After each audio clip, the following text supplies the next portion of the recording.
जियते तुम आइलू हो, तू सनम बेवफा हो गइलू हो।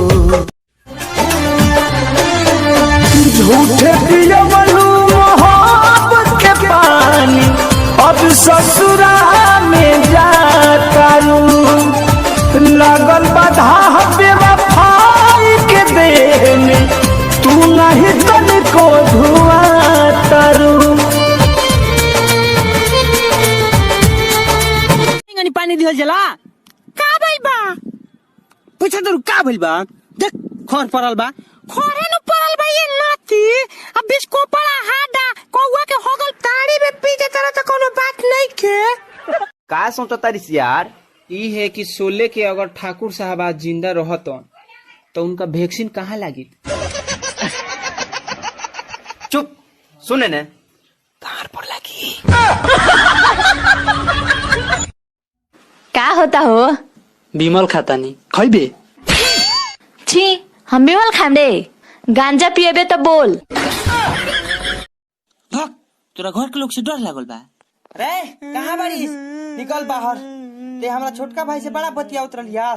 निकल एकरा के बोला के लियाल बनी, अब बतिया के दिखाओ। हम ना आए। खोलबे के मारी? अब के मारी ना खोले, माई घर नहीं के। मन कहेला कि पागल हो जाईती, याद न आईती कुछ। मन कहेला कि पागल हो जाईती, याद न आईती कुछ। दर्द का होला जानियो न पैती, दर्द का होला जानियो न पैती, याद न आईती कुछ। का रे? अपन पीला एगो पीलिया में हारा बाजी लागल बावे। वो ने कइसे दैए ना कइसे तिया। लागत के आज अपन पीलवा हो त हमर पीलिया मोल हो तो तार लोग के निमन से समझा दे। कहाँ कोनो जात पात पूछेला जियारा, सनहिया सिंगरिया संवरिया से होला। पापा ए पापा पापा हाँ एगो बात पूछी? पूछ। तू को बोला किसी से बतियाइले बड़ा कि ना? लोग के बीच में लड़की से बतियाइले बड़ा कि ना पूछा तारा।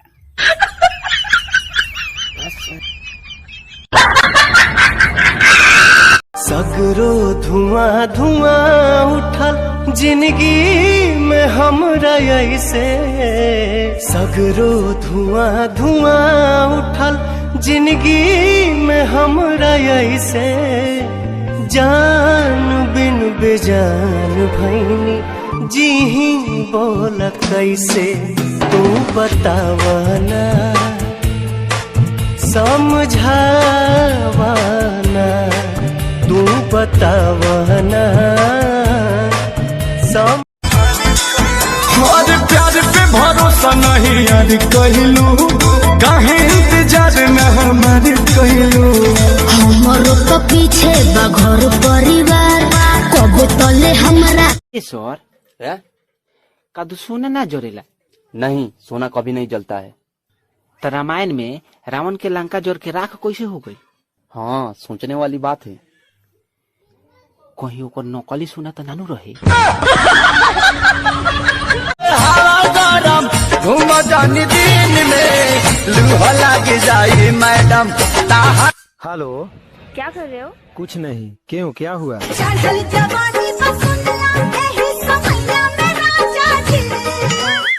साला कैसन एकर जवानी बारी, कौनो समय में चढ़ जाता। ठीक बा, रहो खावतानी। सब के हुनर में हरारू चाहे सुना। का बोला रे? मेहरारू चाहे सुंदर। तू ही ना है जो पिछला बार बोल रहा था कि पति पर लेटर लिखेंगे तो मेहरारू बेटर मिलेगी। नौटंकी बना के रखा है।